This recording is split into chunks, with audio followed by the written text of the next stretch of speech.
మిగిలిన మావోయిస్టులంతా దక్షిణ బస్తర్లోనే ఉన్నారు. ఈ లొంగుబాట్లు, కాల్చివేతలు తర్వాత మిగిలిన మావోయిస్టులంతా ఎక్కడున్నారు? ఇక మిగిలిన వాళ్ళు ఎవరెవరు ఉన్నారు? మావోయిస్ట్ గణపతి అంటే మెయిన్ అగ్రనాయకులు, Maoist Hidma, Maoist Chandranna, Maoist Prabhat, ఇట్లా కొన్ని పేర్లు వినబడతా ఉన్నాయి, బండి ప్రకాష్ ఇట్లా. సో దాదాపుగా ఇందులో మెజారిటీ తెలుగు వాళ్ళే ఉన్నారు. మరి వీళ్ళంతా ఎక్కడున్నారు? మిగిలిన మావోయిస్టులంతా ఏమయ్యారు అని అంటే దక్షిణ బస్తర్ ఏరియాలోని వీళ్ళంతా తలదాచుకున్నారు, అడవుల్లోనే ఉన్నారు అన్నది వినబడతా ఉన్నది. ఇప్పుడు వాళ్ళు కూడా లెటర్లు గట్టిగానే రాస్తున్నారు. వాళ్ళు మేము ఎక్కడ కూడా ఆయుధాలు విడిచిపెడతామని ఇంకోటనో వాళ్ళ ఆ లైన్లో ఏం లేరు. అసలు నిజంగానే వాళ్ళంతా అడవుల్లోనే ఉన్నారా, లేదు అగ్రనాయకులంతా అర్బన్ ఏరియాల్లోకి వెళ్ళారనే చర్చ కూడా జరుగుతున్నది. వాళ్ళంతా పట్టణాల్లోకి వెళ్ళిపోయారు అనే ఒక డిస్కషన్ కూడా జరుగుతున్నది. ఇంకొక చర్చ జరుగుతున్నది, 1989-90s జరిగినటువంటి పరిణామాలు ఇప్పుడు మళ్ళీ రాబోతున్నాయేమో అనే ఒక చర్చ కూడా కొంతమంది స్టార్ట్ చేస్తున్నారు. అంటే డిస్కషన్స్ సోషల్ మీడియాలో అక్కడిక్కడ చూడాలి. మరి అగ్రనేతలతో పాటు తెలంగాణ కమిటీ కూడా అక్కడే తాజాగా అటువైపున దృష్టి సారించిన కేంద్ర బలగాలట. ఒకవైపు ఎన్కౌంటర్లు, మరోవైపు లొంగుబాట్లతో మావోయిస్టు పార్టీ ఉనికి రోజురోజుకి పరిమితం అయిపోతోంది. ఒకప్పుడు దండకారణ్యంలో జనతన సర్కారు పేరిట సమాంతర పాలన సాగించిన మావోయిస్టులు ప్రస్తుతం ప్రాణాలతో ఉంటే చాలు అనుకునే పరిస్థితి.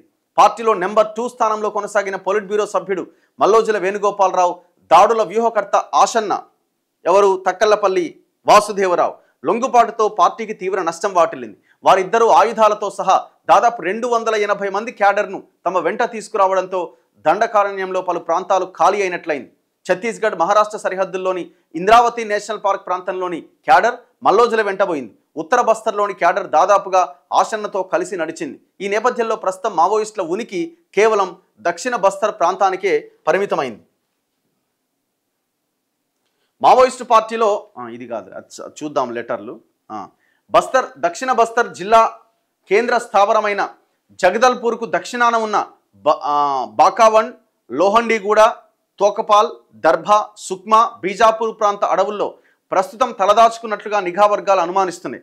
తెలంగాణను ఆనుకొని ఉన్న కర్రెగుట్టలను స్థావరంగా చేసుకొని ఉంటారని భావిస్తూ అటువైపే దృష్టి సారించినట్టుగా కనిపిస్తోంది.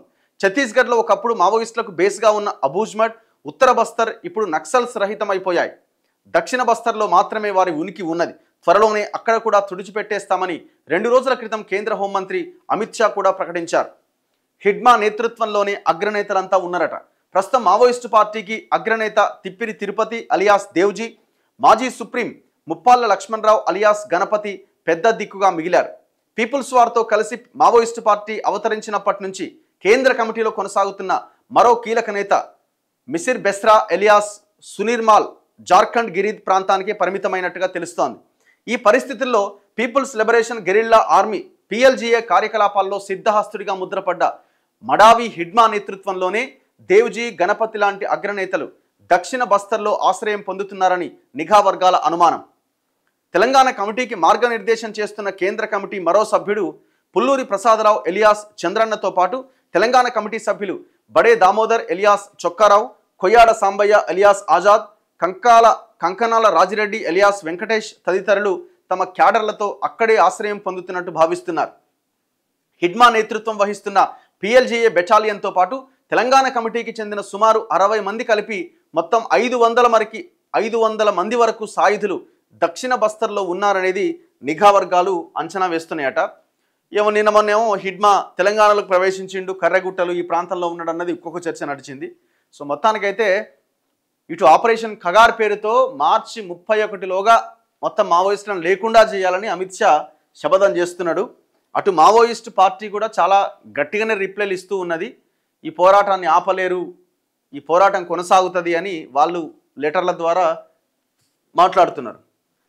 అయితే ఈ సందర్భంలో ఒక 2 లెటర్లు వచ్చినాయి. మావోయిస్టు కేంద్ర కమిటీ నుంచి అండ్ మావోయిస్టు తెలంగాణ కమిటీ నుంచి కూడా 2 లెటర్లు వచ్చినాయి.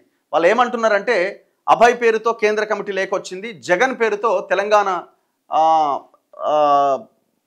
శాఖ నుంచి లేఖ వచ్చింది. లొంగుబాటు విప్లవ ద్రోహమే, అభయ్ పేరుతో మావోయిస్టు పార్టీ కేంద్ర కమిటీ నిన్న లేఖ రాసింది. సో ఆ లేఖను ఒక్కసారి చూద్దాము. అందులో ప్రధానంగా వాళ్ళు చెప్తున్నది ఏంటంటే ఎవరైతే లొంగిపోయారో Mallojula Venugopal and Takkallapalli Vasudevarao alias Ashanna alias Satish, ఇంకేంది అలియాస్ రూపేష్, ఇవన్నీ కూడా ఆయన పేర్లే. మల్లోజుల వేణుగోపాల్, పార్టీలో ఆయన అభయ్గా పిలిచేవారు, సోనుగా పిలిచేవారు, అలియాస్ సోను. సో ఆయన మీద, వాళ్ళిద్దరి మీదనే ఈ లేఖల సారాంశం కనిపిస్తున్నది. వీళ్ళు విప్లవ ద్రోహులు, ప్రజలు వీళ్ళని క్షమించొద్దు అన్న ఒక లైన్ అందులో చాలా కఠినంగా, చాలా సీరియస్గా లెటర్లో ఉన్న సారాంశం కనబడతా ఉన్నది.